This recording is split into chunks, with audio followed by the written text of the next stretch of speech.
आपल्या सर्वांचं स्वागत आहे. आपल्या सर्वांचा आग्रह आणि आपल्या कमेंट्स होत्या की चालू घडामोडीचं आणखी एक सेशन घ्या पर्यावरण विषयक घडामोडीवर. पर्यावरण स्पेशल राज्यसेवा पूर्व, कंबाईन पूर्व आणि इतर ज्या विविध परीक्षा आहेत त्याच्यासाठी आपण चालू घडामोडी देवा जाधवर सरांचं जे पुस्तक आहे त्याच्यामध्ये सगळं ऑक्टोबर 2020 ते ऑक्टोबर 2021 याच पिरियडमधले या पुढचे जे 2022 मधले परीक्षा आहे का तिथे फोकस होणार आहे. इयरबुक 2022 याच्यातून या घडामोडी आपण बघतोय. हे पुस्तक तुम्ही घेऊ शकतात. खाली डिस्क्रिप्शन बॉक्समध्ये लिंक आहे किंवा कोणतेही पुस्तक दुकानात देवा जाधवर सरांचं पुस्तक मागा, युनिक अकॅडमीचं तुम्हाला भेटून जाईल. पुढचा मुद्दा आपण राज्यसेवेच्या टेस्ट डेव्हलप केल्या आहेत. 20 टेस्ट GHच्या 10 आणि CSATच्या 10 विथ सोल्युशन आहे. तुम्ही आपल्या STI RCP ॲप्लिकेशनला जाऊन त्या ठिकाणी या घेऊ शकतात. शेवटचे काही दिवस तुमच्याकडे आहेत बाकी, त्याच्यामध्ये तुम्ही या टेस्ट दररोज सोडवू शकतात. खाली डिस्क्रिप्शन बॉक्समध्ये लिंक दिलेली आहे. चला पर्यावरण विषयक घडामोडी महत्वाच्या घेतोय मी फक्त. ओके, इतर तुम्हाला सगळ्या वाचायच्या असतील पुस्तक घ्या, पुस्तकातून वाचा देवा जाधवर सरांच्या. बघा पहिला मुद्दा आहे ब्ल्यू फ्लॅगचा दर्जा. चर्चेत आहे.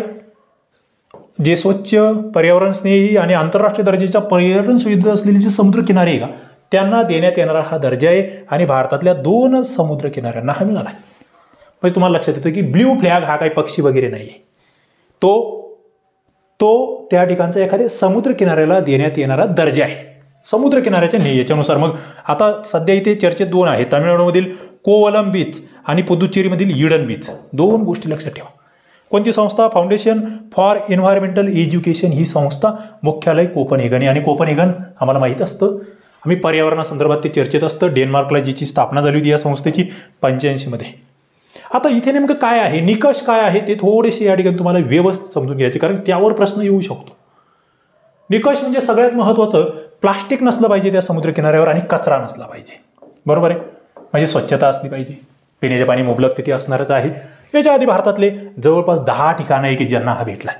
त्यामध्ये शिवराजपूर गुजरातमधलं, घोगला दीवमधलं, कासरकोड कर्नाटक, पदुबिद्री कर्नाटक, कप्पड केरळ, ऋषिकोंडा आंध्र, गोल्डन ओडिशा, राधानगर अंदमान, कोवलम तामिळनाडू आणि ईडन बीच पुदुच्चेरी हे 2 यावर्षी समाविष्ट झालेले. ओके, आता इथे जर बघितलं तुम्ही समुद्रकिनारे, मरीना बीच, त्याच्यानंतर सस्टेनेबल बोटिंग टुरिझम त्याचे ऑपरेटर्स यांना हा किताब दिला जातो. म्हणजे इथे फक्त समुद्रकिनारेच नाही आहे, बीच असेल त्याला सुद्धा, सस्टेनेबल बोटिंग टुरिझम असेल त्याला सुद्धा. आणि सगळ्यात जास्त स्पेनमध्ये 566 ब्ल्यू फ्लॅग आहे. 566 म्हणजे स्पेन 1 नंबरवर या ठिकाणी आहे. मग तुम्ही म्हणाल याच्यासाठी काय करावं आम्ही, आता भारतातले वाढले पाहिजे बाबा हे, मग काय असलं पाहिजे आमच्याकडे नेमकं? निकष काय आहे? 33 निकष आहे. 33 निकष आहे. 4 प्रमुख शीर्षकांमध्ये. मग त्याच्यामध्ये पर्यावरण शिक्षण आणि माहिती असली पाहिजे, तिथलच्या लोकांना, आंघोळीच्या पाण्याची गुणवत्ता, तिथलचं पर्यावरण व्यवस्थापन, किनाऱ्यांचं संरक्षण आणि सुरक्षा सेवा. ते 33 या 4 मध्ये डिव्हाइड केलेले आहेत. मग हे कोण नेमकं ज्युरी संस्था कोणते बाबा, कोण हे ठरवतं? ICUN, UN, WTO, त्याच्यानंतर UNEP आणि युनेस्को या संस्था ज्युरी म्हणून इथे नेमलेल्या आहेत. आणि फायदे पर्यटन आहे आणि परकीय चलन आहे. तुमचा समुद्रकिनारा स्वच्छ असेल, तिथे लोक जास्त येणार आहेत, पर्यटक जास्त येणार आहेत, तुम्हाला आपोआप चलन भेटणार आहेत. ओके, 2 गोष्टी महत्त्वाच्या आहे. Blue flag.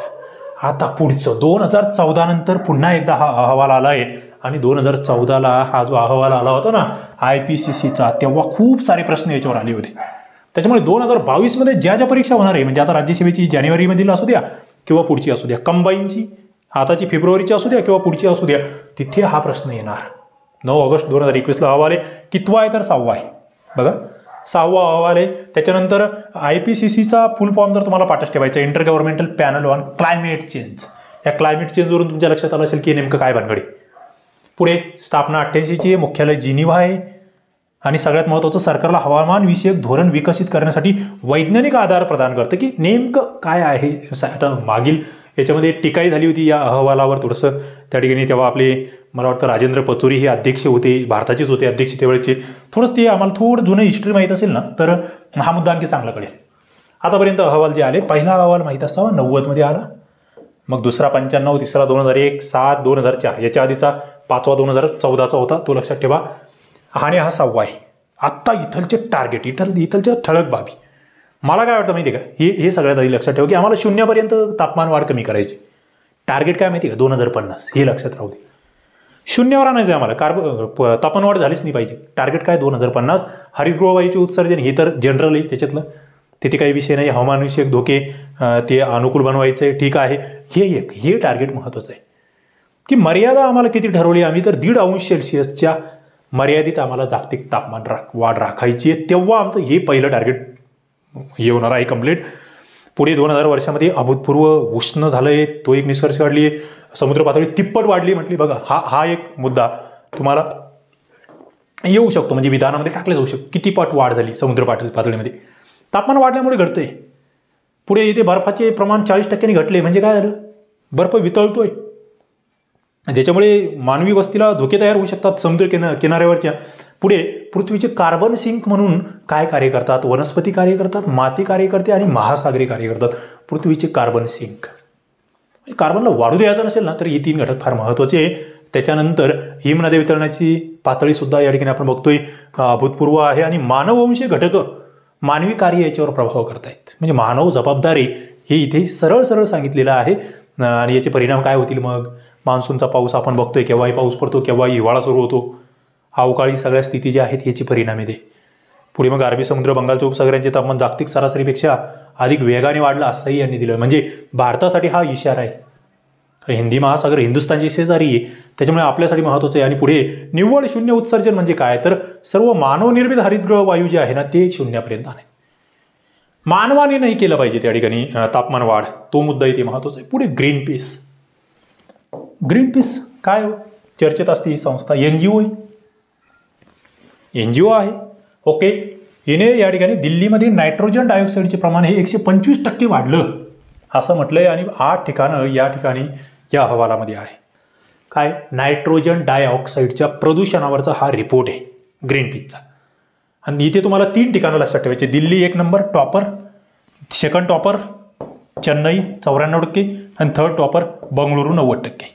आपण महाराष्ट्रात राहतो, मुंबई 52%. एवढंच लक्षात ठेवा. आणि हा कशामुळे बाहेर पडतो, हा नायट्रोजन डायऑक्साईड इंधनाच्या ज्वलनातून हा बाहेर पडतो. ओके, त्याचे दुष्परिणाम काय आहे, शोषण, मेंदू आणि रक्ताभिसरण 3 ठिकाणावर घात करतो आहे. ती पर्यावरण संरक्षण संस्था आहे ग्रीन पीस. 1971ला कॅनडामध्ये स्थापन झाली आहे. एम्स्टरडम नेदरलँड या ठिकाणी तिचं मुख्यालय. त्याच्यानंतर एक नवीन कन्सेप्ट किंवा नवीन प्राईज या ठिकाणी आपल्याला दिसतंय, ते म्हणजे अर्थ शॉर्ट प्राईज. इथे जास्त लक्षात ठेवू नका, कशासाठी आहे, पर्यावरणासाठी हा प्राईज आहे. आणि हा भारतातल्या 2 संस्थांना देण्यात आला आहे. क्लीन आवर एअर 2 प्रकल्पांना देण्यात आला, एवढं लक्षात ठेवा फक्त. सोलर पॉवर आयरिंग कार्ट हा प्रकल्प होता जो की तामिळनाडूच्या मुलीने बनवला होता. आणि दुसरा ॲग्रिकल्चरल वेस्ट रिसायकलिंग कन्सेप्ट, फक्त एवढं लक्षात ठेवा. इथे जास्त मध्ये मी घुसत नाहीये. ओके, पुढे जातोय मी. मायस्टिरिका सॉम्स जैविक वारसा क्षेत्र. तुम्हाला मायरिस्टिका म्हटलं आम्हाला काय वाटतं, अरे कुठेतरी परकीय देशामध्ये असेल. आमच्याकडे भारताचा महाराष्ट्राचा काय संबंध, पण याचा महाराष्ट्राशी संबंध आहे. हे सिंधुदुर्ग जिल्ह्यातलं जे बांबर्डे या ठिकाणचं जे ठिकाण आहे का, ते हे मायरिस्टिका सॉम्स जैविक वारसा क्षेत्र म्हणून घोषित केलं आहे. आणि हे जागतिक पातळीवर आपल्यासाठी महत्त्वाचं आहे. या ठिकाणी हे जर बघितलं, जैवविविधतेसाठी घोषित केलेलं क्षेत्र आहे. याच्या आधी आपण ग्लोरी अल्लापल्ली, लांडोरकोरी जळगाव आणि गणेशखिंड पुणे हे 3 क्षेत्र होते. आणि हे 4थं क्षेत्र इथे घोषित झालेलं आहे. काय आहे हे तुम्हाला इथे लक्षात येईल की ही प्रजाती आहे. काय आहे, प्रजाती आहे असं घोषित करणारं हे पहिलं या ठिकाणचं महाराष्ट्र राज्य आहे. लक्षात ठेवा, एक दुर्मिळ प्रजाती वृक्ष आहे. म्हणजे तुम्हाला उद्या हे एवढं जरी विचारलं, बाबा हे मायरिस्टिका चर्चेत आहे, काय ते, तर ते दुर्मिळ प्रजाती वृक्ष आहे.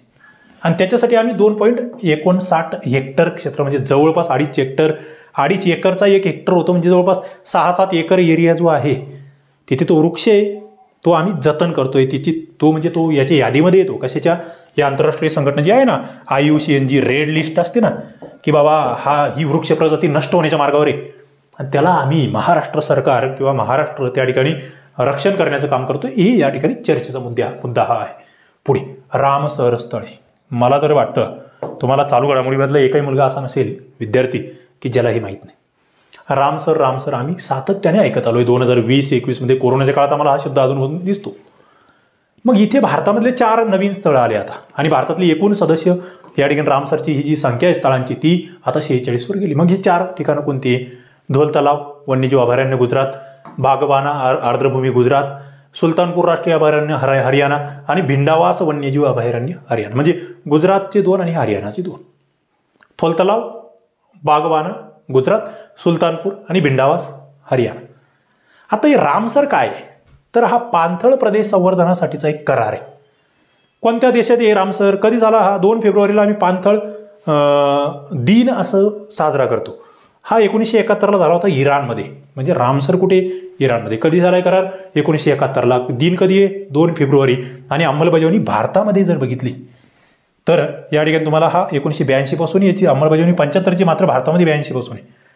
आणि मग फक्त पाणथळ नाही, इथे तुम्हाला सरोवरे, नद्या, तलाव, दलदल, गवताळ, पाणथळ मैदानं, खाड्या, समुद्रकिनारे, भातखाचरं, दलदलीचे प्रदेश हे सगळंच पाणथळमध्ये येतं हे माहीत असतं. म्हणजे पाणथळ ही कन्सेप्ट थोडीशी कशी व्यापक आहे. आणि त्याच्यामध्ये महाराष्ट्रातली 2 ठिकाणं, नांदूर-मधमेश्वर, नाशिक आणि लोणार बुलढाणा, हे 2 तर तुमची तोंडपाठ असावीच यापूर्वी. पुढे आपण कंबाईनची टेस्ट सुद्धा आणलेली आहे. कंबाईनच्या 20 टेस्ट आणलेल्या आहेत, ज्यापैकी 10 अपलोड केले आहे. दर आठवड्याला 2 टेस्ट आपण त्या ठिकाणी अपलोड करतो आहोत. आतापर्यंत 10 झालेले आहे.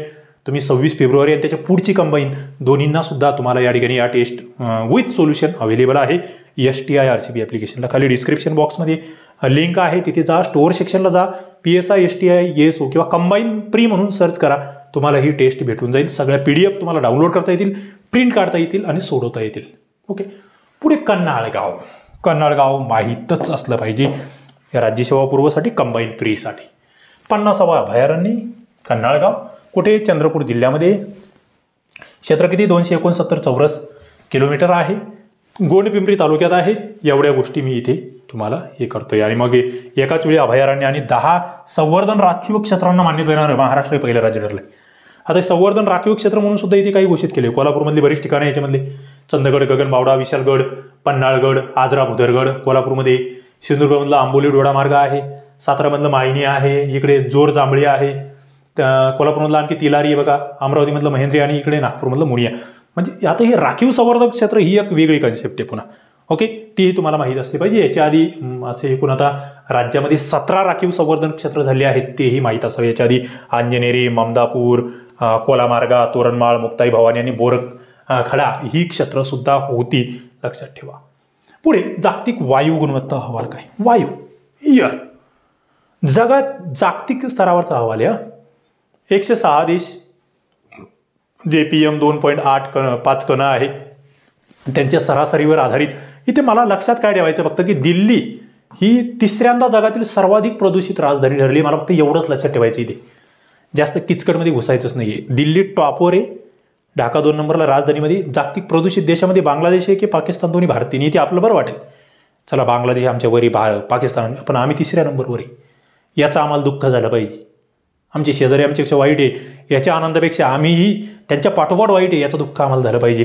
पुढे प्रदूषित शहरामध्ये होताने चीनमधलं गाझियाबाद आमचंच आहे, बुलंद शहर आमच्याकडचंच आहे, इथे आम्हाला दुःखच झालं पाहिजे. सर्वाधिक 30 शहरामध्ये 22 शहरं आमचे. तुम्ही म्हणा चांगली गोष्ट आहे ना, 30 पैकी 22 आमचे, पण ते कशासाठी? प्रदूषणासाठी.